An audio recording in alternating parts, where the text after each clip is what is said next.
और ये समझने की कोशिश करेगी कि भूख और सेक्स का क्या संबंध है, भूख से और यौन का क्या संबंध है।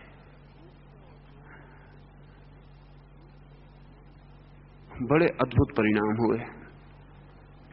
पहले 7 दिनों में जब उन्हें भूखा रखा गया तो उनकी यौन प्रवृत्ति तीव्र हो गई, उनकी सेक्सुअलिटी बढ़ गई। लेकिन 7 दिन के बाद फिर उनकी यौन प्रवृत्ति कम होती चली गई। 15वें दिन उनके सामने नंगे चित्र भी रखे जाएं स्त्रियों के तो वे उत्सुक ना रहे। किसी भी तरह उनको भड़काया जाए वो को रस न लें। 30 दिन पूरे होते होते उन 30 युवकों में किसी तरह की काम वासना नहीं रहेगी, किसी तरह का यौन नहीं रह सकता। वे बिल्कुल ठंडे कोल्ड हो गए, फ्रोजन, जम गए बिल्कुल। उनको हिलाने का कोई उपाय ना रहा, सेक्स जैसे विदा हो गया। फिर उनको भोजन दिया गया। 7 दिन में फिर वापस लौटना शुरू हो गए। 15 दिन पर वो अपनी जगह वापस लौट गए जहां थे। 30 दिन पर वो फिर सामान्य व्यक्ति थे। वही रस, वही यौन, वही वासना फिर उनको पकड़ ली। हुआ क्या?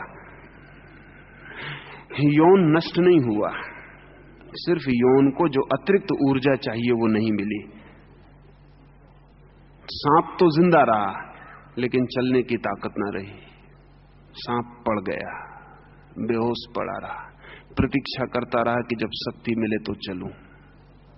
फिर शक्ति मिली, फिर सांप हिलने डोलने लगा, फिर सांप खड़ा हो गया। इन 30 दिनों के प्रयोग ने यह बताया कि सन्यासी अपने को लंबे अरसे से धोखा दे रहे हैं।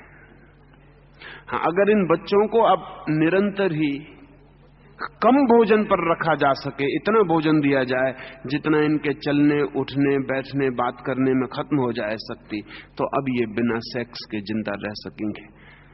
लेकिन ये अकाम नहीं है, ये सिर्फ मुर्दा काम है, ये मरा हुआ सेक्स है, ये मुर्दा काम है, ये मुर्दा यौन है, ये अकाम नहीं है। इसलिए जिन लोगों को ये समझ में आ गया कि शक्ति इकट्ठी होती है, फिर उससे मुक्त होने के लिए, रिलीफ के लिए हमें यौन में जाना पड़ता है, उन लोगों ने शक्ति इकट्ठी करनी बंद कर दी। वे भी वही भ्रांति में हैं जिस भ्रांति में बाकी लोग हैं। ग्रस्त और सन्यासी भ्रांतियों के उल्टे छोर हैं। अकाम का ये अर्थ नहीं है। अकाम का अर्थ है शक्ति तो पैदा हो लेकिन यौन से विसर्जित ना हो, संग्रहित हो। और जब शक्ति बहुत बड़े पैमाने पर संग्रहित होती है और यौन से विसर्जित नहीं होती, तो वो शक्ति आपके भीतर ऊर्ध्वगमन शुरू करती है। जैसे कि हम एक नदी की बाढ़ को रोक दें, बांध बना दें, तो नदी की जो गहराई थी समझ लें 10 फीट थी, बांध बनाने पर बांध में गहराई 100 फीट हो जाएगी। और नदी जितनी रुकने लगेगी उतनी ही दीवार बड़ी करनी पड़ेगी और बांध गहरा होता जाएगा। बांध 1000 फीट गहरा भी हो सकता है, ऊपर उठने लगेगा। जब भी कोई शक्ति रोकी जाती है तो ऊपर उठती है, क्योंकि संग्रहित होती है।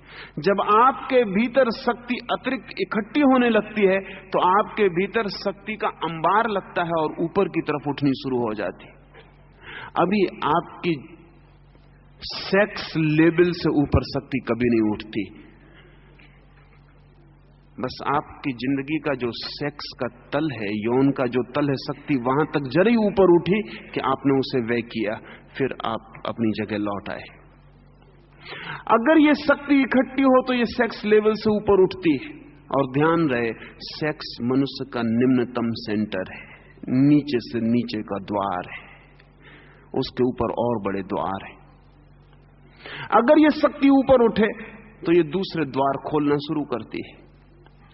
समझ लें कि मनुष्य के भीतर सेक्स जैसे 6 द्वार और हैं, और एक एक द्वार पर आती है तो आनंद की गति बढ़ती है और आप हैरान होते हैं। जब सेक्स से ऊपर उठ के दूसरे चक्र पर शक्ति आती है तो आप हैरान होते हैं कि मैं कैसा पागल था, मैं शक्ति को कहां खो रहा था।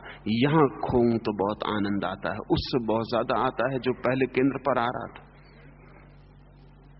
जैसे कोई आदमी खदान खोद रहा है, उसे कंकड़ पत्थर मिल जाते हैं, वो उन्हीं को रंगीन कंकड़ पत्थरों को लेके घर आ जाता है। फिर उससे कोई कहता है कि पागल, ये तो रंगीन कंकड़ पत्थर है, थोड़ा और खोद। वो थोड़ा और खोदता है और उसे तांबा मिल जाता है। वो घर लौट आता है, बाजार में कुछ पैसे उसे तांबे के मिल जाते हैं, लेकिन कोई उससे कहता है कि पागल थोड़ा और खोद, और वो खोदता चला जाता है और चांदी मिलती है और सोना मिलता है और हीरे जवाहरात मिलते हैं और वो खोदता चला जाता है। हम व्यक्तित्व की पहली परत पर जी रहे हैं, सेक्स की परत पर, जहां की कंकड़ पत्थर से ज्यादा कुछ नहीं मिल सकता। अगर वहां से ऊर्जा इकट्ठी हो और थोड़ी आगे बढ़े तो दूसरा चक्र खुलना शुरू होता है, जहां की सुख के तल बदल जाते हैं। और ध्यान रहे, सेक्स के तल पर दूसरे को होना जरूरी है हमारे सुख के लिए। दूसरे चक्र पर दूसरे का होना जरूरी नहीं, हम अकेले काफी हो जाते हैं और व्यक्ति मुक्त होने लगता है। सातवें चक्र पर जब ऊर्जा पहुंचती है, आपके मस्तिष्क तक जब ऊर्जा पहुंच जाती है, जब आपकी शक्ति इतनी भर जाती है कि सेक्स सेंटर और सहस्त्रार के बीच दोनों में शक्ति प्रवाहित होने लगती है, तो कोई उसे कुंडलनी कहे, कोई उसे कोई और नाम दे, इससे कोई फर्क नहीं पड़ता। जिस दिन आपकी ऊर्जा इतनी इकट्ठी है कि आपके मस्तिष्क के चक्रों को भी चलाने लगती है, उस दिन आप पहली बार आत्मज्ञान को उपलब्ध होते हैं, ब्रह्म को उपलब्ध होते हैं। उस दिन आप जानते हैं कि कहां पहुंच गया आपने। लेकिन हम पहले ही चक्र पर खो जाते हैं जिंदगी को, वो हमारा छिद्र सब कुछ विदा करवा देता है। लेकिन इसका क्या मतलब है? इसका मैं ये कह रहा हूं कि आप सेक्स को दबाएं, रोकें। अगर आपने दबाया और रोका तो आप कभी भी ना रोक पाएंगे, क्योंकि शक्ति का एक नियम है कि दबाई गई शक्ति विद्रोही हो जाती है, और जिस शक्ति को जितने जोर से दबाया जाता है वो उतने जोर से रिपेल करती और रिएक्ट करती है। किसी शक्ति को भी दबाया नहीं जा सकता, शक्ति को सिर्फ मार्ग दिए जा सकते हैं। दो ढंग है, शक्ति को नया मार्ग दें तो शक्ति उससे प्रवाहित होने लगती है, या शक्ति का पुराना मार्ग रोकें तो शक्ति उसी मार्ग पर जोर से चोट करने लगती। तो जो लोग भी सेक्स से लड़ेंगे वो जिंदगी भर के लिए कामुक रह जाए, वो कभी काम के बाहर नहीं जा सकते। सेक्स से लड़के कभी कोई व्यक्ति ऊपर के चक्रों तक नहीं पहुंचा है, जीवन की ऊंचाइयां नहीं छुई हैं। हां, जीवन के ऊपर के चक्रों को गतिमान करके कोई व्यक्ति जरूर सेक्स से मुक्त हो गया है। ब्रह्मचर्य सेक्स से लड़ाई नहीं है, ब्रह्मचर्य सेक्स से ऊंचे केंद्रों का सक्रिय हो जाना है। इसलिए नेगेटिव मत पकड़ लेना, जैसा कि हजारों साल से इस मुल्क में हम पकड़े हुए, हजारों साल से ये हमारी समझ में आ गया था बहुत पहले कि ये ऊर्जा अगर रुक जाए तो बड़े आनंद के द्वार खोल देती, लेकिन ये ऊर्जा रुके कैसे? तो हम रोक लें इसे जबरदस्ती। जितना आप रोकेंगे ये ऊर्जा धक्का देगी, और जिस जगह आप रोकेंगे वहां ध्यान तो रखना ही पड़ेगा, और जिस चक्र पर ध्यान होगा वो चक्र सक्रिय रहता है। इसलिए जो लोग ऊर्जा को रोकते हैं काम के बिंदु पर, यौन के बिंदु पर, वे यौन के प्रति अति सक्रिय हो जाते हैं। सच तो यह है कि उनका पूरा व्यक्तित्व जन्नेंद्रिय बन जाता है, वे उसके बाहर नहीं रह जाते, उनका सारा बोध वहीं अटक जाता है, उनकी चेतना वहीं उलझ जाती, और वो उलझी हुई चेतना जितनी चोट करती है उतना ही वो केंद्र सक्रिय होता है। जब वो केंद्र सक्रिय जोर से होता है तो उनके पास एक ही उपाय बचता है कि भोजन कम कर दें, व्यायाम कम कर दें और मुर्दे की तरह जीने लगें ताकि ऊर्जा पैदा ना हो। इससे कोई फर्क नहीं पड़ता, इससे तो साधारण ग्रस्त अच्छा है, कम से कम ऊर्जा पैदा तो करता है। ऊर्जा पैदा हो तो किसी दिन ऊपर की यात्रा भी हो सकती है। सन्यासी इससे बुरी हालत में वो ऊर्जा पैदा नहीं करता, हालांकि उसकी ऊर्जा बाहर नहीं जाती, लेकिन उसके पास ऊर्जा होती भी नहीं कि ऊपर जा सके। ऊर्जा चाहिए ही, जो बाहर जाती है वो भीतर जा सकती है, लेकिन जो बाहर जाने योग्य भी नहीं रही वो भीतर जाने योग्य कभी नहीं रह जाती। जो बाहर की ही यात्रा करने में असमर्थ हो गया है वो भीतर की यात्रा कभी ना कर सकेगा। इसलिए एक बात तो पहली ये ध्यान रख लेना कि हमारे पास अतिरिक्त ऊर्जा चाहिए ही, तो ऊर्जा को पैदा करने का तो पूरा इंतजाम होना चाहिए। लेकिन ऊर्जा को नई दिशाएं देने का भी इंतजाम होना चाहिए। वो मैं 2-3 सूत्र आपसे कहूं कि इस ऊर्जा को नई दिशाएं कैसे मिलती हैं। एक, सिर्फ हम वर्तमान में जी सकें तो ऊर्जा इकट्ठी होती है और ऊपर की तरफ चलनी शुरू हो जाती है। एक पहला सूत्र, लिविंग इन द प्रेजेंट। जो आदमी भी बहुत कल का सोचता है और परसों का सोचता है और आने का सोचता है और भविष्य में जीने की कोशिश करता है, उसकी ऊर्जा बह जाती, क्योंकि भविष्य है दूर और भविष्य से हमारा जो संबंध है वो कामना का ही हो सकता है और कोई संबंध नहीं हो सकता। भविष्य है नहीं, भविष्य होगा, और होगा से हमारा संबंध सिर्फ वासना का हो सकता है, डिजायर का हो सकता है, और कोई संबंध नहीं हो सकता। इसलिए जीसस एक गांव के पास से गुजर रहे हैं और वो अपने शिष्यों को कहते हैं, देखते हो ये लिली के खिले हुए फूल? उन शिष्यों ने कहा देखते हैं। जीसस ने कहा कि देखो इनका सौंदर्य, देखो इनका खिलना, देखो इनका आनंद। और जीसस ने कहा कि सोलोमन, सम्राट सोलोमन, जो अपने वैभव के पूर्ण शिखर पर था और जिसके पास सारी पृथ्वी की संपत्ति थी, वो अपने वैभव के पूर्ण शिखर पर भी इतना सुंदर न था जितने ये लिली के जंगली फूल सुंदर है। किसी ने पूछा लेकिन ऐसा क्यों है? तो जीसस ने कहा सोलोमन हमेशा भविष्य में जी रहा था, ये फूल अभी जी रहे हैं। इनकी ऊर्जा को कामना बनने का मौका नहीं है, इनकी ऊर्जा जीवन बन रही है। ध्यान रहे, जब भी हम ऊर्जा को कामना बनाते हैं तो भविष्य के कारण बनाते हैं। कामना अर्थात फ्यूचर ओरिएंटेशन। वासना का मतलब है भविष्य में जीने की इच्छा, और जीवन है सदा अभी और यहां। जिस व्यक्ति ने भविष्य की जीने की इच्छा को अपने जीवन में प्रबल किया, वो बाहर की तरफ बहता रहेगा और उसकी ऊर्जा खोती रहेगी। भविष्य हमारी ऊर्जा को बुरी तरह पी जाता है, एब्जॉर्ब कर लेता है। वर्तमान में ऊर्जा संग्रहित होती है।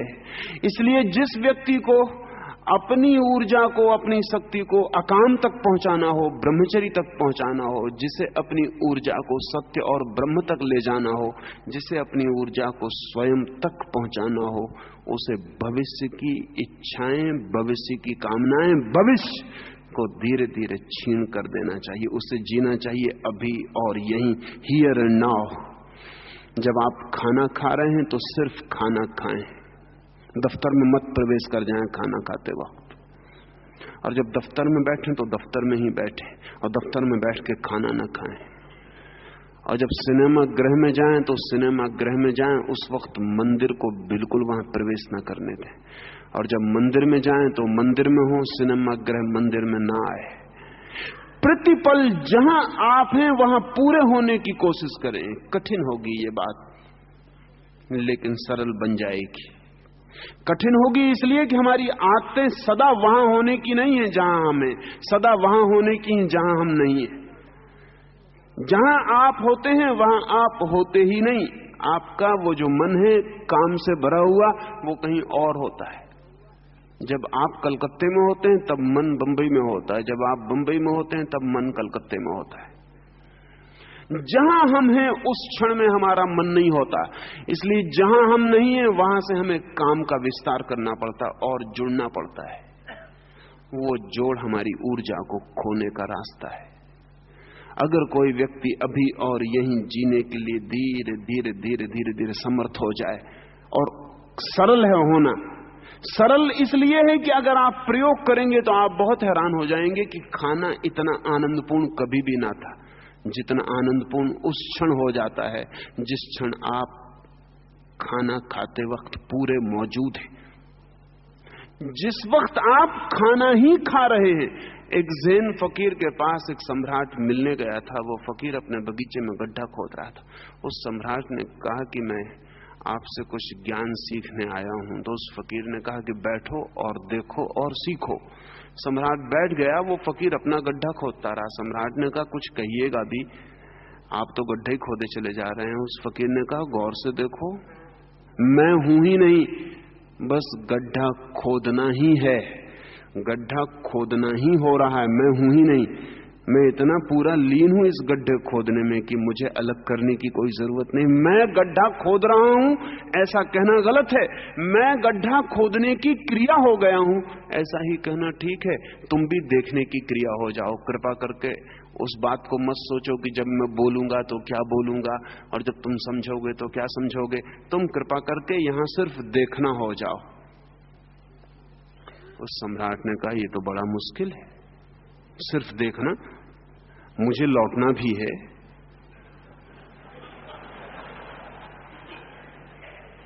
तो उस फकीर ने कहा, लौट जाओ, लेकिन तब लौटना ही हो जाओ। और उस सम्राट ने कहा, मुझे कुछ आपसे पूछना भी है।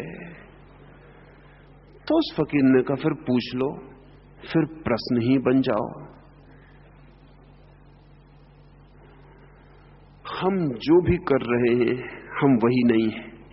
अगर आप क्रोध करते वक्त पूरा क्रोध बन जाएं तो शायद दोबारा क्रोध ना कर सकें, लेकिन क्रोध करते वक्त क्षमा मांग रहे हैं भीतर, क्रोध करते वक्त प्रायश्चित कर रहे हैं भीतर, क्रोध करते वक्त जान रहे हैं कि बड़ा बुरा कर रहा हूं, तब आप क्रोध में भी पूरे नहीं हो पाते, प्रेम में भी पूरे नहीं हो पाते। जिस प्रेमी से मिलने के लिए वर्षों प्रतीक्षा की, जब वो मिल जाता है तब हम कुछ और सोचते हैं। जिस प्रेमी से मिलने के लिए वर्षों सोचा था, वो जब मिल जाता है और पास बैठ जाता है तब हम उसे भूल जाते हैं और कुछ और सोचने लगते हैं। जिस धन को खोजने के लिए वर्षों मेहनत की थी, जब वो मिल जाता है तिजोरी में चाबी लगा के बाहर बैठ के हम कुछ और सोचने लगते हैं। हम पूरे वक्त चूकते चले जाते हैं। हम सदा ही भविष्य में अपनी शक्ति को व्यय करते रहते हैं। अगर शक्ति को संग्रहित करना है, और शक्ति के संग्रहित हुए बिना कोई अंतर यात्रा संभव नहीं है, तो हमें वर्तमान में जीना सीखना होगा। वर्तमान के साथ बड़ी खूबी है। वर्तमान सर्कुलर है, राउंड शेप्ड है। एक नदी है, वो वन डायमेंशनल है, वो भागी जा रही है, वो पूरे वक्त भागी जा रही सागर की तरफ। वन डायमेंशनल है, उसमें एक आयाम है, वो भागी जा रही। एक सरोवर है, वो भाग नहीं सकता, वो गोल है, वो अपने भीतर ही घूमता है, रह जाता है। सारी भ्रमण यात्रा उसके भीतर है। जिस क्षण आप वर्तमान के क्षण में होते हैं, उस वक्त आप सरोवर की भांति हो जाते हैं, गोल, वर्तुलाकार। शक्ति आपके भीतर घूमने लगती, क्योंकि बाहर जाने के लिए कोई मौका नहीं मिलता। मौका मिलता है भविष्य से। कल क्या करूंगा, इससे तत्काल मौका मिल जाता है। कल क्या होगा, तत्काल मौका मिल जाता है। अभी हूं, यहां हूं, आप मुझे यहां सुन रहे हैं। अगर आप मुझे सिर्फ सुन रहे हैं तो आप जरा सी भी शक्ति नहीं खोएंगे। आप एक वर्तुलाकार व्यक्तित्व बन गए, नॉन डायमेंशनल। अब आपका कोई आयाम ना रहा, अब आप बह नहीं सकते। अगर सिर्फ सुन रहे हैं, अगर सुनने के साथ सोच रहे हैं तो आप थक जाएंगे, आपकी शक्ति क्षीण होगी। अगर मैं सिर्फ बोल रहा हूं तो मैं थकने वाला नहीं हूं। अगर मुझे बोलने के साथ सोचना भी पड़ रहा है तो मैं थक जाऊंगा। अगर कोई भी क्रिया पूरी हो रही है तो शक्ति नहीं खोती, शक्ति संग्रहित होती है। कोई भी क्रिया अगर टोटल है तो शक्ति संग्रहित होती है। प्रेम अगर पूर्ण है तो शक्ति लाता है, क्रोध अगर पूर्ण है तो वो भी शक्ति खोता नहीं। जो भी पूर्ण हो जाता है वो खोता नहीं। और बड़े मजे की बात है, अगर क्रोध पूर्ण हो जाए तो आप क्रोध से मुक्त हो जाते हैं, क्योंकि वो इतना व्यर्थ मालूम पड़ता है। अगर आप प्रेम में पूर्ण हो जाएं तो आप प्रेम से भर जाते हैं, क्योंकि वो इतना सार्थक मालूम पड़ता है। जिस क्रिया को पूर्णता से किया जा सके उसे मैं पुण्य कहता हूं, और जिस क्रिया को पूर्णता में किया ही ना जा सके उसे मैं पाप कहता हूं। पाप और पुण्य की और कोई कसौटी जगत में नहीं है। अगर आप क्रोध को पूरी तरह कर सकते हैं और फिर दोबारा भी कर सकते हैं तो फिर क्रोध पाप नहीं। लेकिन ऐसा कभी नहीं हुआ। आप क्रोध को अधूरा करते हैं इसलिए दोबारा फिर कर पाते हैं। अगर आप क्रोध को एक बार पूरा कर लें तो आपके चारों तरफ नरक उपस्थित हो जाएगा। जिस नरक को आपने शास्त्रों में पढ़ा है वो आपके आसपास खड़ा हो जाएगा और दोबारा आप उस नरक में फिर प्रवेश न चाहेंगे। फिर आप माफी ना मांगेंगे किसी से, बस क्रोध के बाहर हो जाएंगे। आग इतने जोर से लगेगी कि उसके बाहर होने के सिवाय कोई रास्ता नहीं रह जाएगा। लेकिन हम कुनकुनी आग में जीते हैं, ल्यूकवार्म, थोड़ा थोड़ा करते रहते हैं तो जिंदगी भर चलता रहता है, चुकता भी नहीं और चलता भी रहता है। नर्क पूरा बन जाए तो स्वर्ग में जाने में देर नहीं, लेकिन नर्क भी हम इतने धीरे धीरे बनाते हैं कि वो कभी पूरा नहीं बन पाता, उससे छुटकारा नहीं हो पाता। इसलिए पहला सूत्र आपसे कहता हूं अकाम की यात्रा के लिए और काम के ऊर्ध्व गमन के लिए, वो है प्रतिपल जीना। सन्यासी का अर्थ घर छोड़ के भाग जाना नहीं, सन्यासी का अर्थ जो प्रतिपल जी रहा है, जो पल के बाहर नहीं जीता, जो अभी जीता है यहीं जीता है, कहीं और कहीं नहीं जीता। जो भी व्यक्ति ऐसी चित्त दशा में आ जाए वो सन्यासी है। सन्यास का अर्थ है to be in the present, to be in the living moment. वो जो जीवंत क्षण है उसमें अगर हम हैं तो हमारी शक्ति ऊपर उठनी शुरू हो जाएगी। अब ये बड़े मजे की बात है, अगर ये जीवंत क्षण हमारे चारों ओर से हमें घेर ले, क्रोध में भी हम पूरे हो सके तो क्रोध से मुक्त हो जाएंगे, और अगर सेक्स में यौन में भी पूरे हो सके तो हम यौन से मुक्त हो जाएंगे।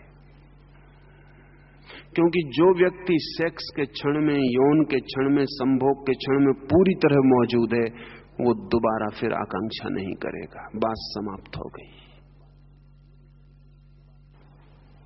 बात व्यर्थ हो गई।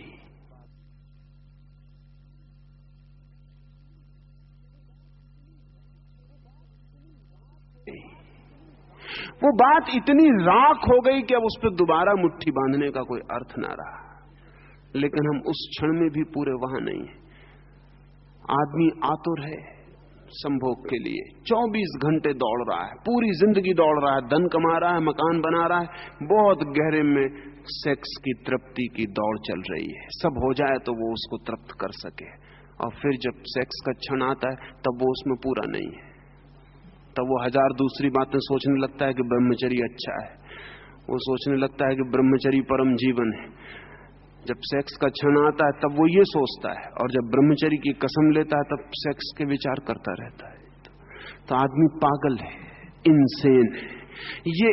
ये पागलपन हमारी जिंदगी की ऊर्जा को कभी भी ऊपर की तरफ जाने नहीं देता। इसलिए पहला सूत्र आपसे कहता हूं, पल पल जीना, तो आपके भीतर अकाम शुरू हो जाएगा, काम छीन होने लगेगा। क्योंकि काम के लिए भविष्य जरूरी है, कामना के लिए कल जरूरी है। सच तो यह है कि कल अस्तित्व में होता ही नहीं, सिर्फ कामना में होता है। It is a by product of desire. कल तो होता ही नहीं, कल कहीं है ही नहीं। कल सिर्फ वासना की उत्पत्ति है, भविष्य कहीं है ही नहीं। जो है वो सदा वर्तमान है, भविष्य सिर्फ कामना की उत्पत्ति है। हम निरंतर कहते हैं कि समय के 3 हिस्से हैं, भविष्य, वर्तमान, अतीत। गलत कहते हैं। समय का तो सिर्फ एक ही रूप है, वर्तमान। समय के 3 रूप नहीं है, समय का एक ही रूप है, वर्तमान। समय तो हमेशा नाव अभी है। फिर ये भविष्य और अतीत कहां से पैदा हुए? अतीत हमारी स्मृतियों से पैदा हुआ है और भविष्य हमारी कामनाओं से पैदा हुआ है। पहला सूत्र काम मुक्ति का, वर्तमान के क्षण में होने की कोशिश। जंगल जाने को नहीं कहता, जहां आप हैं वहीं पूरी तरह हो। भोजन करें तो पूरी तरह, और सोएं तो पूरी तरह, स्नान करें तो पूरी तरह, और बहुत छोटी चीजों से शुरू करें। दूसरा सूत्र आपसे कहना चाहता हूं, सृजनात्मक हो, बी क्रिएटिव। क्योंकि जो आदमी सृजनात्मक नहीं है उसकी ऊर्जा निरंतर सेक्स से बहना चाहेगी, क्योंकि वो भारी हो जाएगा। उसके पास शक्ति तो होगी, काम नहीं होगा। और हम बहुत क्रिएटिव बिल्कुल नहीं है।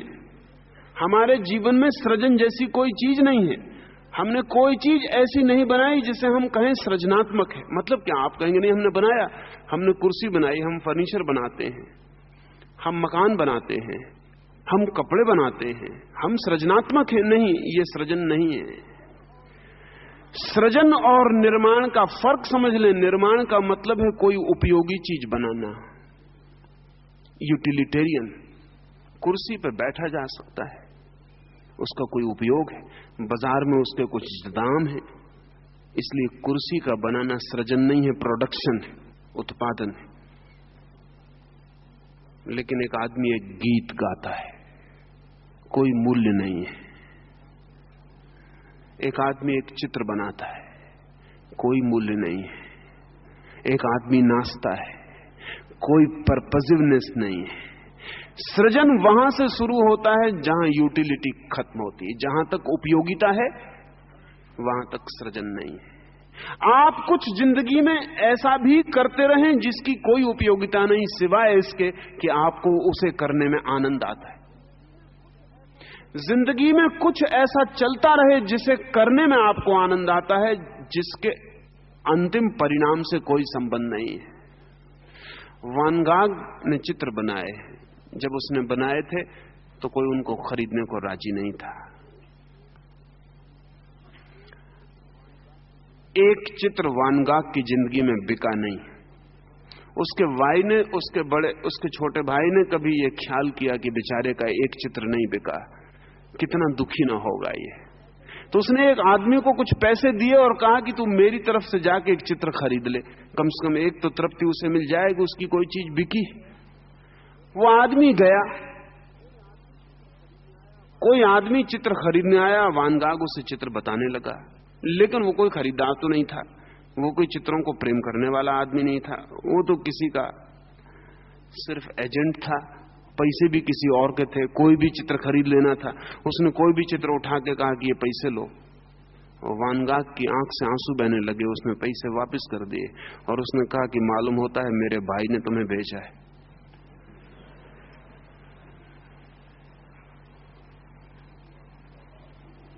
वापस लौट जाओ। भाई आया माफी मांगने, तो उसके भाई ने उससे पूछा कि तब तुम चित्र बेचना भी नहीं चाहते तो बनाते किस लिए हो? वान गाग ने कहा कि बनाने में ही मिल जाता है वो जो चाहिए, बनाते क्षण में ही मिल जाता है वो जो चाहिए। जब मैं चित्र बनाता हूं तब सब मुझे मिल जाता है, अब और कुछ चाहिए नहीं। जब कोई गीत गाता है तो सब मिल जाता है गाने में, लेकिन हां, अगर गायक भी प्रशंसा के लिए आतुर हो तो बाजारू है, सृजनात्मक नहीं है। अगर चित्रकार भी बाजार में बेचने के लिए चित्र बनाता हो तो ये कंस्ट्रक्शन है, प्रोडक्शन है, ये क्रिएशन नहीं है। हम कहते हैं कि परमात्मा ने जगत बनाया, क्रिएट किया, बनाया नहीं बनाया बड़े अर्थ की बात नहीं है। लेकिन परमात्मा को हम कहते हैं उसने सृजन किया, उसका एक ही अर्थ है। हम ये नहीं कहते कि प्रोड्यूस्ड बाय, परमात्मा ने उत्पादन किया, हम कहते हैं सृजन किया, सिर्फ इसलिए कि नॉन पर्पसिव है। परमात्मा को इससे कुछ भी मिलने का नहीं है।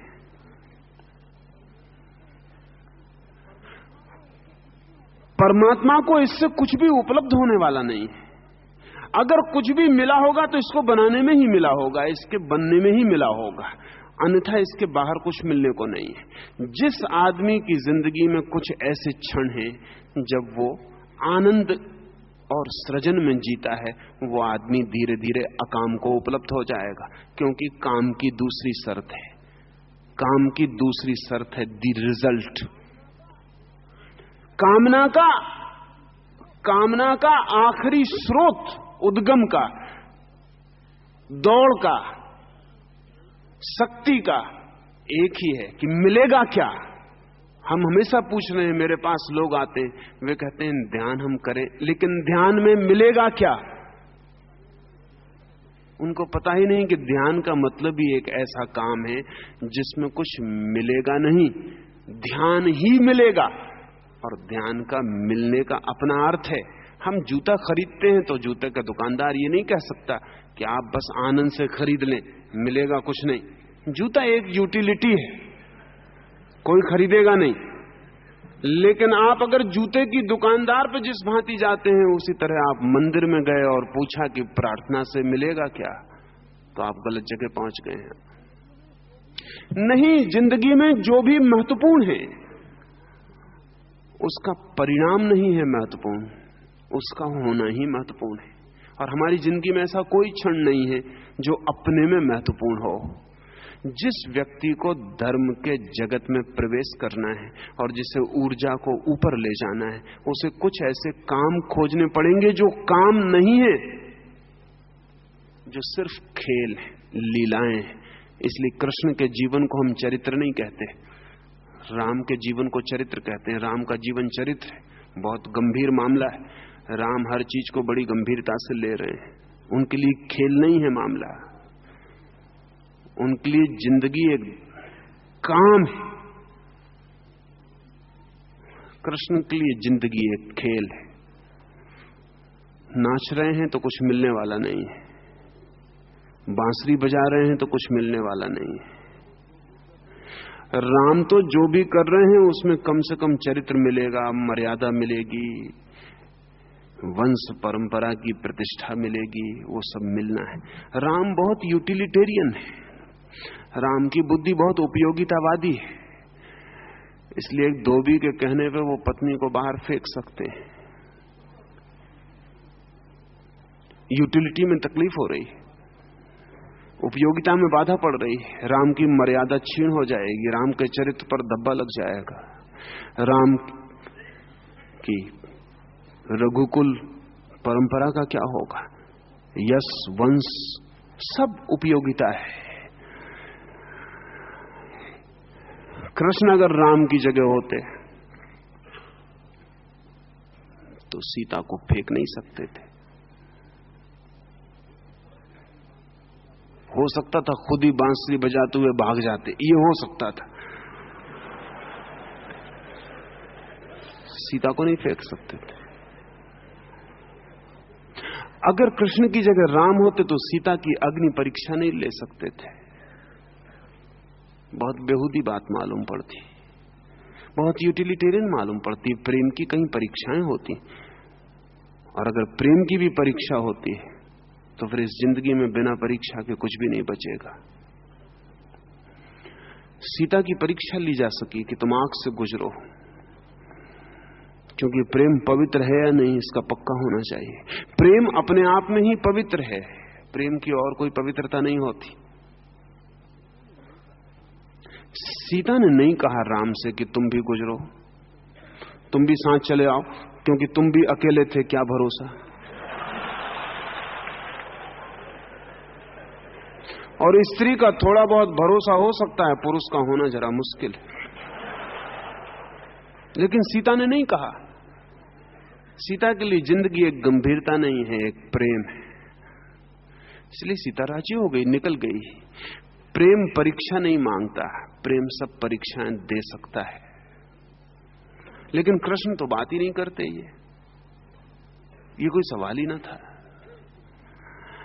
इसलिए कृष्ण के जीवन को हम चरित्र नहीं कहते, कृष्ण के जीवन को हम लीला कहते हैं। वो कृष्ण लीला है। लीला का मतलब है कि पूरी जिंदगी क्रिएटिव है, पर्पसिव नहीं है, यूटिलिटेरियन नहीं है।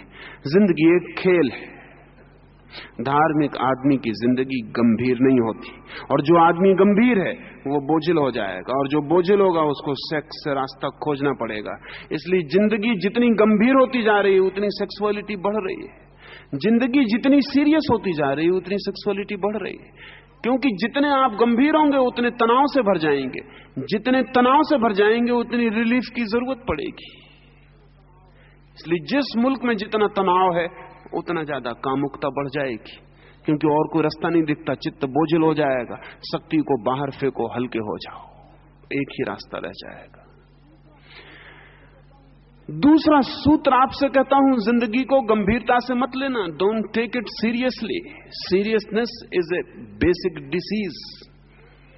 बहुत बुनियादी बीमारी है सीरियस होना।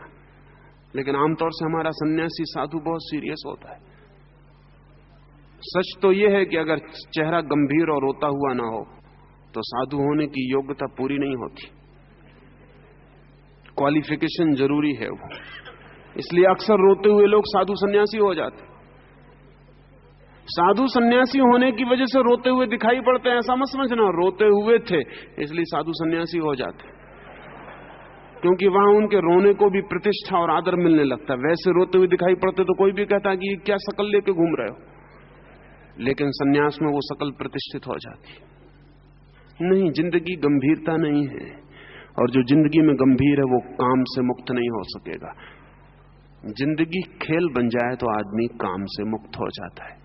पर पूरी जिंदगी को नहीं कह रहा हूं कि आप खेल बना लें, शायद वो संभव नहीं है, लेकिन जिंदगी में कुछ तो हो जो खेल हो। बच्चे इतने हल्के हैं, और ध्यान रहे बच्चे इतने अकामी हैं। उसका कुल कारण यह है कि बच्चों की जिंदगी गंभीर नहीं है, खेल है।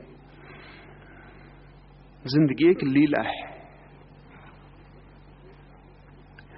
बच्चा खेल रहा है, गंभीर नहीं है। जैसे जैसे गंभीर होगा वैसे वैसे सेक्स उसकी दुनिया में आएगा। क्या आपको यह पता है कि सेक्सुअल मैच्योरिटी की उम्र रोज नीचे गिरती जा रही है? 14 साल से अमेरिका में 12 साल हो गई, 11 साल हो गई। कुछ लड़कियां 11 साल में मैच्योर होने लगी, और संभावना इस सदी के पूरे होते होते मैच्योरिटी की उम्र 7 साल तक भी आ सकती है। 7 साल। क्या मामला क्या है? लड़कियां हमेशा 14 साल में मैच्योर होती थी, ये 7 साल में क्यों होने लगी? असल में 7 साल में ही लड़कियां इतनी गंभीर हो गई हैं अब, जितनी 14 साल में पहले हुआ करती थी। जिंदगी 7 साल में ही काफी भारी हो गई। शिक्षा, व्यवस्था, शिष्टाचार, सभ्यता, संस्कृति रोज भारी होती जा रही। छोटे बच्चे जितने भारी हो जाएंगे उतने जल्दी उनको शक्ति फेंकने के लिए सेक्स का मार्ग खोजना पड़ेगा। इससे उल्टा भी हो सकता है। अगर हम बच्चों को देर तक हल्का रख सकें, बहुत हल्का रख सकें, तो शायद 20 साल 25 साल। हम कहानियां सुनते हैं लेकिन हमें पता नहीं है, और जो गुरुकुल चलाते हैं उनको भी पता नहीं है कि मामला क्या है, क्योंकि गुरुकुल चलाने वाले लोग तो आमतौर से गंभीर होते हैं। लेकिन 25 साल तक किसी जमाने में हमने गुरुकुल में युवकों को काम से, सेक्स के बाहर रख सके थे हम। उसका कारण क्या था? उसका कारण था कि हम 25 साल तक उन्हें गंभीर होने से बचा सके थे, और कोई कारण नहीं था। जितनी गंभीरता बढ़ेगी उतना बोझ बढ़ जाएगा, जितना बोझ बढ़ेगा तनाव हो जाएगा, जितना तनाव होगा उतना निकास चाहिए। हम 25 साल तक उनको गंभीर होने से बचा सके थे। हमने 25 साल तक उनकी जिंदगी को खेल, न परीक्षाओं की गंभीरता थी, न जिंदगी से लड़ने की गंभीरता थी, न उत्तरदायित्व और रिस्पॉन्सिबिलिटी की गंभीरता थी। जिंदगी एक खेल थी जंगल में। उस खेल के बीच सब बहुत आहिस्ता चल रहा था। लकड़ियां काट रहे थे लड़के, जंगल में दौड़ रहे थे, पौधे बना रहे थे, खेती कर रहे थे। कभी घंटा आधा घंटा पढ़ते थे। पढ़ना कोई गंभीर काम न था, फुर्सत के क्षण में हुई बातचीत थी। निकट गुरु के बैठ के थोड़ी बात कर लेते थे। तो 25 साल तक अगर वे काम के बाहर रह जाते थे तो कोई आश्चर्य नहीं। और अगर आज आपके बच्चे 14 और 15 साल के बाद ही पूरे अडल्ट, पूरे प्रौढ़ और पूरी प्रौढ़ता की काम वासना की मांग कर रहे हैं तो भी आश्चर्य नहीं, क्योंकि आप उनको गंभीर बनाने की पूरी योजना किए हुए हैं। जिस आदमी को अकाम को उपलब्ध होना है उसे जिंदगी से गंभीरता को अलग कर देना चाहिए, अन्यथा बोझ हो जाएगा, बोझ उसे काम में ले जाएगा। कैसे ये होगा? 2-4 काम तो हर आदमी खोज सकता है जब वो गैर गंभीर है। कभी आप अपने बच्चों के साथ घर में खेलते हैं? आप कहेंगे कैसे पागलपन की बात कर रहे हैं आप, बच्चों के साथ और खेल। बाप जब भी बेटे से मिलता है तो गंभीर मिलता है। एक तो मिलता ही नहीं, कभी कोई गंभीर मौका आ जाता तो मिलता है। बेटा जब बाप से मिलता तब गंभीर मिलता है, वो भी बचा रहता है बाप से। बाप को जब कोई उपदेश देना होता है तब बेटे से मिलता है, बेटे को जब कुछ पैसा लेना होता है तब बाप से मिलता है। ऐसे दोनों बच के निकलते रहते हैं। नहीं, कभी आप बच्चों के साथ घर में खेलते हैं? इसी तरह प्रयोग करके देखें। वो परिवार नहीं है जिसके सारे लोग मिलके 1 घंटा खेलते नहीं। और आप हैरान होंगे, 1 घंटा खेल के देखें और महीने भर में आप फर्क पाएंगे, आपकी सेक्सुअलिटी में फर्क पड़ना शुरू हो गया। एक काम तो मिला गैर गंभीर होने का। आप घर में बैठ के करते क्या है? अखबार पढ़ते। अखबार बड़ा गंभीर मामला है।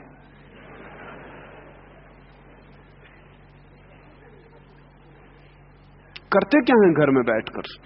6 घंटे दफ्तर के बाद, दुकान के बाद घर में करते क्या है? चित्र बनाते, कभी बैठ के रंग तूलिका घर की दीवारें रंगते। कैसी बेहूदगी है कि घर की दीवार भी रंगने के लिए हमें दूसरे आदमी लाने पड़ते हैं, अपनी दीवार भी नहीं रंग सकते। कभी दीवार पे कोई चित्र बनाते हैं, जरूरी नहीं कि वो चित्र कोई बड़े चित्रकार जैसे हों, जरूरी यह है कि वो आपसे निकले। और बड़े मजे की बात है कि मेरी दीवार पर अगर किसी दूसरे चित्रकार का चित्र है तो उसे मेरी दीवार कहने का मुझे हक भी कहां है? उधार है, बासा है। मेरी दीवार पर मेरे हाथ का चित्र होना चाहिए। कभी घर में बैठ के नाचते हैं, सबको इकट्ठा करके घर के लोग नाचने लगते हैं? नहीं, आप कहेंगे कि कैसी बातें कर रहे हैं। अगर घर में एक आदमी धार्मिक हो जाए तो सबको बिठा के वो ऐसा उदासी का और ऐसा रोने का वातावरण तैयार करवाता है कि जिसका कोई हिसाब नहीं। लेकिन अगर घर में आप घंटे भर नाचते हैं, नाचने के लिए विधि और व्यवस्था की जरूरत नहीं कि आप कथक और भरतनाट्यम सीखें और कथकली सीखें। कून तो अगर 1 घंटे आप घर में सिर्फ कूनते हैं, मौज से नाचते हैं, जो गा सकते हैं गाते हैं, जो बजा सकते हैं बजाते हैं, जो पेंट कर सकते हैं पेंट करते हैं, आप पाएंगे आपकी जिंदगी में सेक्सुअलिटी कम होने लगी। जो 1000 ब्रह्मचर्य के नियम लेने से कम नहीं होगी, वो कम होने लगेगी, क्योंकि आपकी जिंदगी में सृजनात्मक काम शुरू हो गया।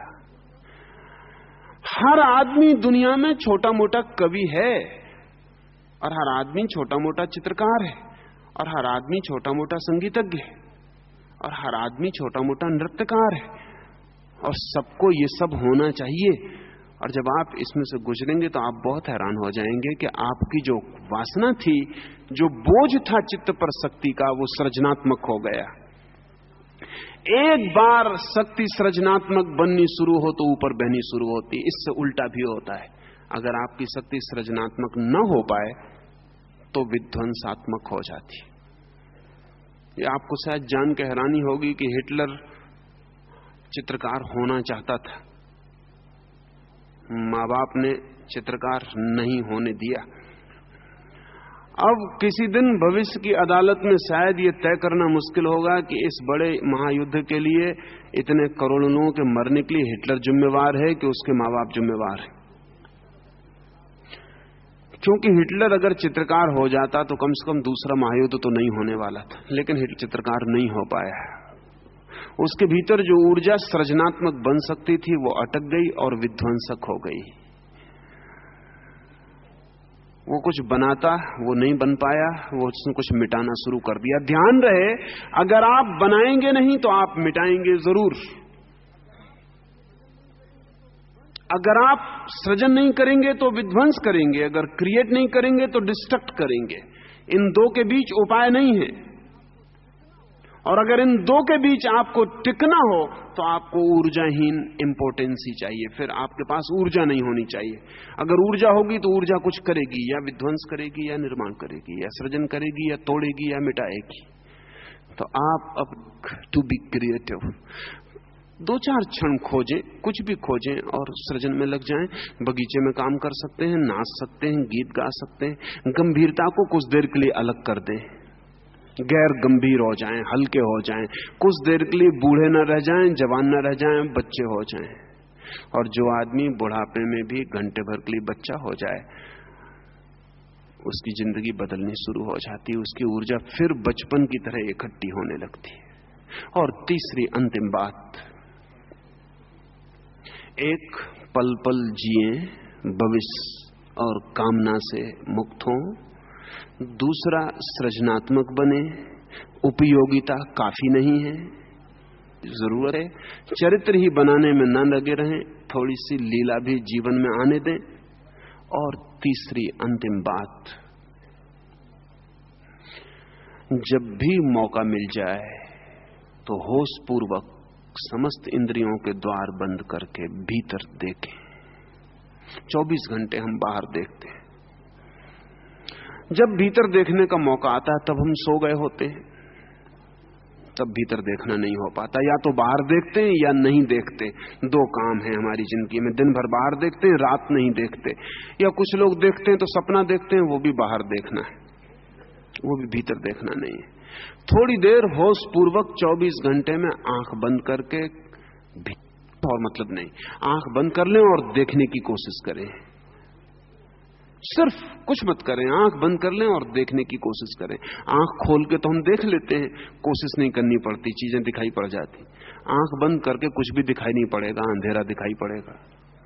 अंधेरे कोई देखे, बस देखने की कोशिश करें। जो भी दिखाई पड़े, हो सकता है कोई चित्र दिखाई पड़े, उसे देखने की कोशिश करें। कोई सपना दिखाई पड़े, उसे देखने की कोशिश करें। भीतर जो भी होता है, इंद्रियों को बंद करके देखने की। पहले आंख से शुरू करें, क्योंकि आंख हमारी सबसे महत्वपूर्ण इंद्री बन गई है। फिर भीतर सुनने की कोशिश करें, जो भी सुनाई पड़ जाए उसे सुनने की कोशिश करें। फिर भीतर सूंघने की कोशिश करें, और दंग हो जाएंगे। भीतर के अपने नाद हैं, भीतर की अपनी ध्वनियां हैं, भीतर के अपने रंग हैं, भीतर के अपने स्वाद हैं, भीतर के अपनी सुगंधें, और धीरे धीरे वे पैदा होनी शुरू हो जाएंगी। और जिस दिन आपके भीतर का रंग आपको दिखाई पड़ेगा, उस दिन बाहर के रंग एकदम अनरियल मालूम पड़ने लगेंगे। फिर बाहर जाने की इच्छा बंद होने लगेगी। जिस दिन भीतर का संगीत सुनाई पड़ेगा, उस दिन बाहर का संगीत एकदम बेमानी हो जाएगा, शोरगुल मालूम पड़ेगा। जिस दिन भीतर की सुगंध का अनुभव होगा, उस दिन फ्रेंच बाजारों में बनी सारी परफ्यूमें बिल्कुल बेकार मालूम पड़ने लगेंगी।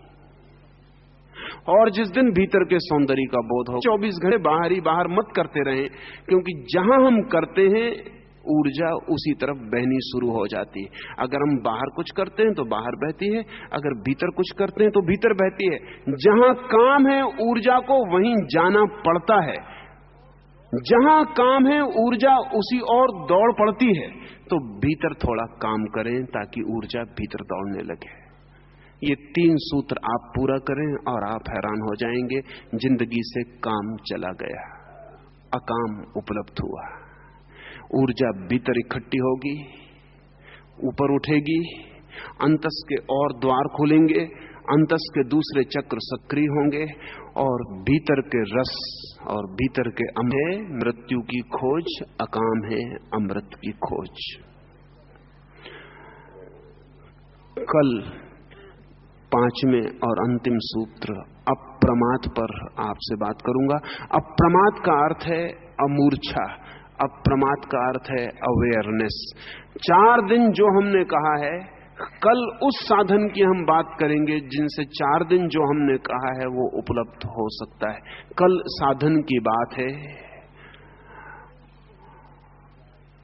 क्या करें कि अहिंसा आ जाए, क्या करें कि अचौरी आ जाए, क्या करें कि अपरिग्रह आ जाए, क्या करें कि अकाम आ जाए। कौन सा है मार्ग, कौन सा है द्वार। प्रणाम स्वीकार।